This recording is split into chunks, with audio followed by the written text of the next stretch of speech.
Hola gente, bienvenidos a Peleagudos, mi nombre es Michael Calderón. Yo soy Fátima Toche. Hoy vamos a hablar de terror, tenemos un invitado justamente para hablar de eso, Paco Bardales, director de Maligno, que está próxima a estrenarse en nuestras salas. Gracias Paco por venir. Michael, ¿qué tal? Fátima, ¿cómo vamos? ¿Qué tal, Paco? Mira, nosotros ya hemos conversado algo sobre el cine de terror y si nos preguntábamos, nos hacíamos la gran pregunta de ¿por qué el cine de terror tiene tanta acogida en el Perú? Esa es una gran pregunta. Nos la hemos hecho los que trabajamos un poco terror. Yo aventuro dos opciones. Uno es la extraordinaria capacidad que tenemos en el Perú para ficcionalizar relatos, ¿no? Hay una gran narrativa oral y esta narrativa oral es pródiga en criaturas, monstruos, fantasmas, espectros, ¿no? En la selva, en la sierra, en la costa, desde el Chuyachaki, el Jarjacha, los pistacos, etc.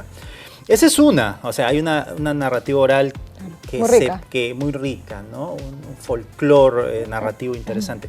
Y otro, y creo yo importante, es el tema de la tradición religiosa. Eso o sea, es básico. Muy fuerte. De hecho, las películas que más han pegado en este país han sido las películas que están vinculadas con el acecho del mal, este mal, digamos, como el demonio, etcétera, ¿no? La profecía, el exorcista, etcétera. Entonces, creo yo que esas son las películas que si tú le preguntas a un espectador promedio, te van a saltar siempre. De hecho que sí, y es muy interesante, ¿no?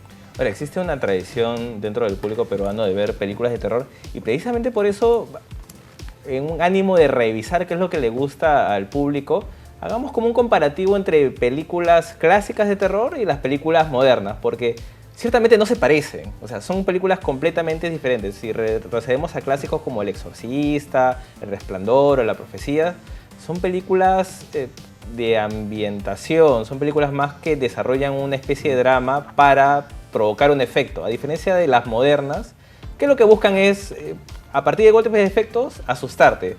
¿Cuáles son las que prefieres tú? Han habido películas muy efectivas que han usado el jumpscare. Yo prefiero las atmosféricas. En verdad, yo prefiero las ochenteras, las clásicas de... A ver, las teenage terror movies, ¿no? Estas de Jason, Freddy. Halloween, Freddy, etcétera, que son las cuales yo he crecido. Yo empecé a ver películas de terror a partir de evidentemente, Pesadilla en Elm Street. O sea, para mí Freddy Krueger me sigue dando escalofríos. Es más, yo creo que he visto primero Freddy Krueger y después vi las películas clásicas como El Exorcista o La Profecía, ¿no? Y forman parte ahora de la cultura pop, o sea, han quedado como íconos de una década. Absolutamente, una buena película de terror, o en todo caso una película que es un clásico, siempre va a ser parte de, no sé, pues de la cultura contemporánea, de los elementos propios, no sé. A mí, por ejemplo, nunca me llegó a convencer como películas las de Chucky. Ya, pero claro. Chucky es un fenómeno, Claro, es un ícono de todos nosotros. Y cada vez que ves es casi como una maravilla. Ves, no sé, acabo de ver justamente La novia de Chucky, me pareció un placer culposo, divertidísimo, es encantador. O sea, tú dices, como película quizás no sea tan valiosa, pero como fenómeno mediático es increíble. Y es una época rara, ¿no? De los 80s para el cine de terror, porque es cierto, se nutre mucho de los personajes, de estos personajes que pintan mucho de repente en el imaginario de la gente, pero las películas no son, salvo de repente Pesadilla 1, claro, la de Wes Craven, ¿no? Que es un maestro. Pero de ahí Jason, yo no sé a cuánta gente termina matando en las 15 Viernes 13 que existe y repitiendo el mismo efecto. Entonces, ¿es el personaje el que termina superando a la película? ¿La gente los veía para de repente, como dices, placer culposo, para reírse un rato? Yo creo que tiene que ver mucho con eso. O sea, en los 80... cuando los que veíamos películas de terror las veíamos, sobre todo éramos niños, nos metíamos, en esa época no necesariamente íbamos siempre al cine, pero podíamos tener el cable. Y yo viví en Iquitos y en Iquitos teníamos una cosa maravillosa que era TBS, que era un servicio de cable pirata que nos traía películas de todos lados, ¿no? Y las películas... Veían mejores películas que en Lima. Efectivamente, y entonces Sí. las cosas que llegaban en esas épocas eran las películas gringas de terror. Y entonces una de las cosas que uno hacía cuando las veía era divertirse, sentirse acosado un poquito con algún momento de susto, pero sobre todo pasarla bien como chiquillo, ¿no? Tenías 10, 11 años y querías pasarla un rato bien, ¿no? Y aparte, sobre todo, tenías a la mujer siempre calata, pues, ¿no? Siempre Siempre fijo. había una calata que Sí. moría, Sí, claro. que moría, que la clavaba el asesino y, o sea... A veces era la primera, usualmente en morir, luego el afroamericano, luego Claro. los más populares y así, ¿no? La Claro, fórmula. y bueno, había una... Claro, los 80 aparte son muy culposos, porque por un lado teníamos todavía esta moralina religiosa, la censura, pero por otro lado teníamos este tipo de películas que no solamente eran en terror, te hablo La revancha de los nerds, Sí. Porky's, etcétera. O sea, era como esta cosa bien lúbrica de los adolescentes, que fue lo más rescatable de la época. Ahora, un tema que a mí siempre me genera dudas, porque es muy difícil hacer cine de terror bueno que realmente dé miedo últimamente, ¿no? Porque ya se ha visto tanto. Ahora, ¿qué tanto tú crees que el público busca lo explícito en el terror y le gusta o no le gusta el terror más psicológico? Lo puedo decir desde mi punto de vista como productor, ¿no? Creo que el público peruano, el público latinoamericano en general, está muy acostumbrado al terror explícito. Ha sido educado durante mucho tiempo a este tipo de susto que no solamente te agarre, te atrape con el golpe, Claro, los sonidos. sino con el momento gore, con la cosa muy concreta, ¿no?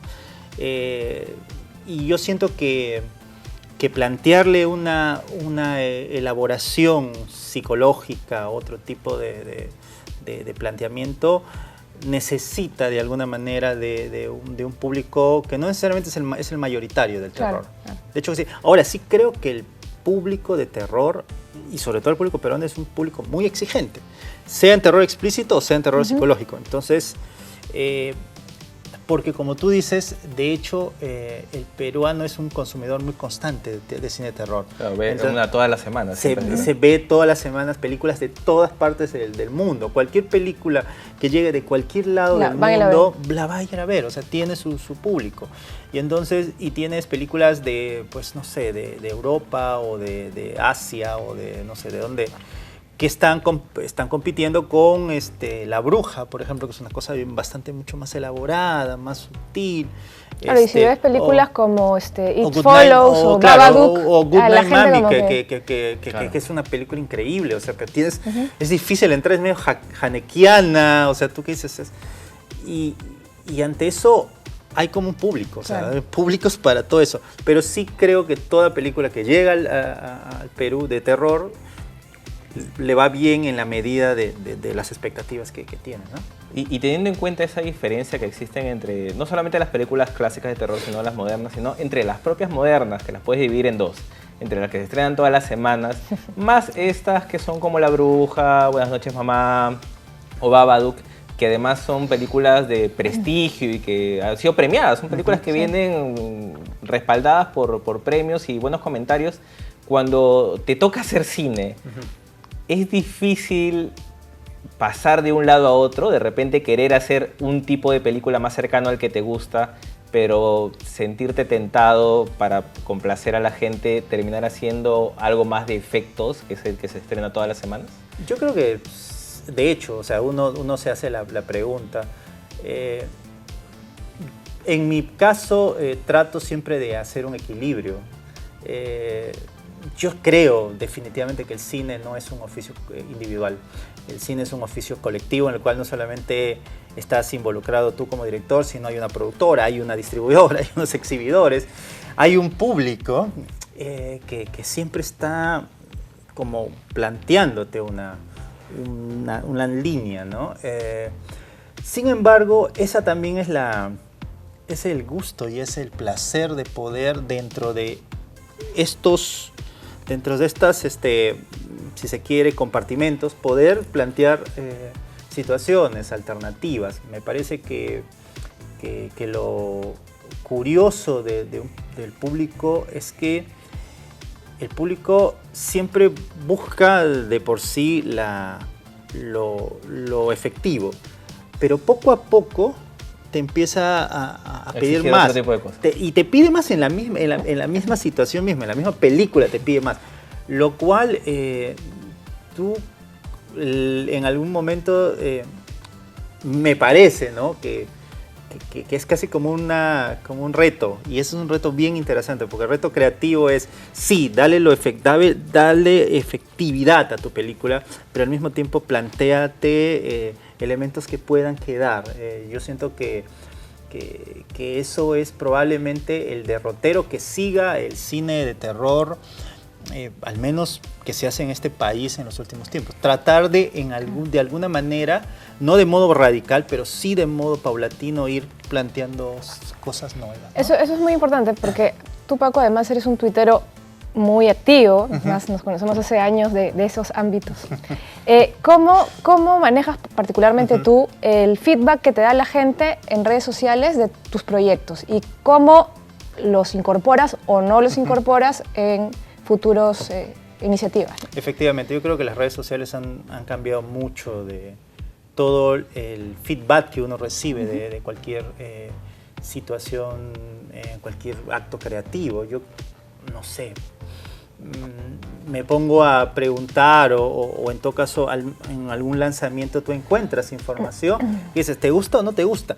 Me acuerdo, por ejemplo, que para el lanzamiento del primer teaser de Maligno, entre los múltiples comentarios, opiniones a favor, en contra, había gente que daba propuestas, ¿no? Alguien que dijo algo así como algo del maquillaje o en todo caso la iluminación, que a mí me parecían que eran atendibles totalmente y que por ejemplo en el tráiler lo hemos considerado, y son ese feedback que tú no necesariamente a veces en medio de toda esa maraña, de todo ese torbellino creativo no te das cuenta, ¿no? Pero que sí sirve porque la gente te da una opinión que puede ser valiosa. No hay nada peor, siento yo, que desdeñar una crítica. A mí me parece que todas las críticas son completamente atendibles, y más aún en un género como el terror, donde las fronteras entre lo sublime y lo ridículo son tan marcadas. Sí. Es una cosita así, una línea así pequeñita. Entonces, en esa línea tú tienes que saber jugar. Hay que manejarlo eso. Y creo yo que las redes sociales han ayudado mucho a eso, ¿eh? Y pensando o viendo el tema de Maligno, ya habiendo mencionado todas estas películas, yo he visto el último tráiler de Maligno y me remite mucho por momentos a Laro. ¿Dónde se ubica Maligno, pensando en todas estas tendencias de las que ya hemos hablado? Maligno es una película de atmósfera que además busca de alguna manera emparentarse con lo mejor del cine de terror clásico. Has hablado de uno de los referentes, que es el Aro. Yo podría decirte que uno también de los referentes muy importantes de esta película es Evil Dead, Evil Dead de Sam Raimi. De hecho que sí, estas atmósferas ochenteras del hospital son muy pródigas de las películas las Teenage Terror Movies que te hablaba. Pero también tiene cosas que están muy marcadas en el género clásico, ¿no? O sea, yo sigo creyendo que lo que ha hecho James Wan en los últimos tiempos, sobre todo en la creación de atmósferas y en la creación de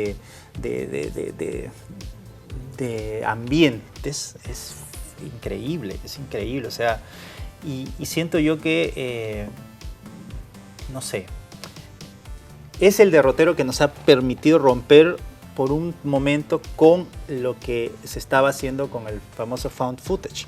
O sea, antes de James Wan estaban todas las actividades paranormales. Desde la Bruja Blair hasta... O sea, claro, en un momento la Bruja de Blair y llegó al clímax con las actividades paranormales y en algún momento todos querían hacer eso, ¿no? Y de hecho que, por ejemplo, películas como Cementerio General 1 o Secreto Matusita o La Entidad más o menos van hacia esa idea.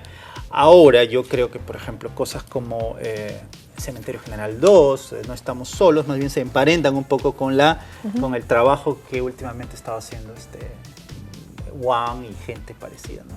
Que es además una cosa que ya en algún momento empezó a trabajar el cine español. Con REC. No, te hablo de, más que el REC, del orfanato, claro, etcétera, que es una atmósfera un poco parecida, ¿no? De hecho que sí. Muchas gracias, Paco, por haber venido. Ha estado bastante buena la conversación. Y bueno, la gente ya sabe, Maligno se estrena dentro de poco. La van a poder ver y van a poder constatar si la calidad del cine de terror en nuestro país ha mejorado, que de eso se trata también, ¿no? Muchas gracias, Paco. Muchas gracias, Paco. Gracias. Gracias. Nos vemos en el siguiente Peleagudo. Muchas gracias. Chao. Chao, chao.